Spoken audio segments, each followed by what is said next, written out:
Europe 1, Le grand direct des médias.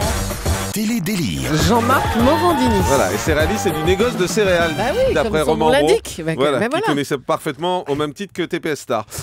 Bonjour, Benjamin Josse. Bonjour tout le monde.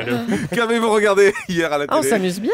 Eh bien hier j'ai regardé N'oubliez pas les paroles sur France 2, c'est tous les soirs à 18h55, présenté par Nagui. Je rappelle le principe de ce jeu, pour ceux qui ne connaissent pas, des candidats à l'oreille légèrement détraquée viennent massacrer des chansons françaises au karaoké et quand les paroles s'arrêtent, doivent être capables de se souvenir de la suite. Je crois que j'ai bien résumé le Oui, concept. à peu près, oui.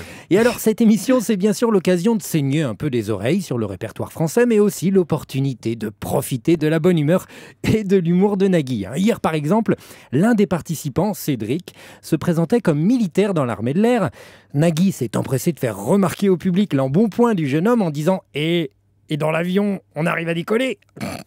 Elle est bonne, hein. Ensuite, lorsque Nagui a appris que ce Cédric en question y était secrétaire, ouais, celle-ci elle est bien aussi, il n'a pas pu s'empêcher de faire « Vous, secrétaire, mon Dieu, grande folle, va !» Eh oui, parce que les secrétaires, ça ne peut être que des femmes. Ben oui, Jean-Marc, Et donc, un homme secrétaire, c'est obligatoirement un homosexuel efféminé.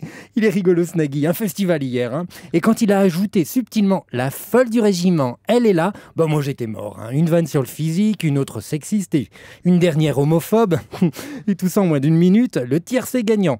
Heureusement que le candidat n'était pas roumain, sinon il l'aurait accusé d'avoir volé des poules. Ah, j'adore le service public. Ils ont plus de valeur que dans le privé, quand même. C'est de l'humour en même temps. Bon, justement, vous avez continué votre soirée en regardant la chaîne privée M6. Oui, à 20h50, j'ai regardé « On ne choisit pas ses voisins ». J'adore les titres en forme de poncifs de ce genre. Il paraît qu'M6 plancherait sur une autre émission qui s'appellerait « Il y a plus de saison » et une autre du nom « C'était mieux dans le temps ». Bon, et pour revenir à Je On la ne choisit... présenterai celle-là. peut-être. Elle serait pas mal. Bon, et pour revenir à On ne choisit pas ses voisins, cette émission est présentée par Karine Le Marchand et Stéphane Plaza. Et alors, ce qui est fascinant dans le concept de ce programme, c'est la bienveillance avec laquelle il est fait. Oui, parce qu'au lieu d'apporter tout de suite une réponse aux problèmes qui opposent les voisins, ce qui serait dommage, on éviterait les larmes et les engueulades, l'émission fait durer le plaisir.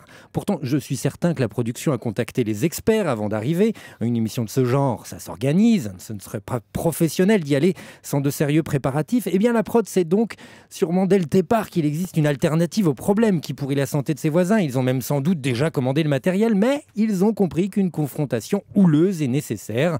Bon, pas nécessaire aux voisins, nécessaire à l'émission. L'idée, c'est de fabriquer un échange plus agité que si on mettait Geneviève de Fontenay dans la même pièce qu'une stripteaseuse.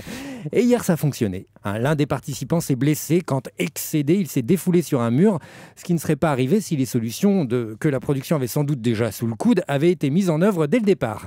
Je vous rappelle que l'émission s'appelle « On ne choisit pas ses voisins », mais souvenez-vous qu'en revanche, on peut choisir son programme télé. Allez, à demain tout le monde. Merci beaucoup, Benjamin Josse.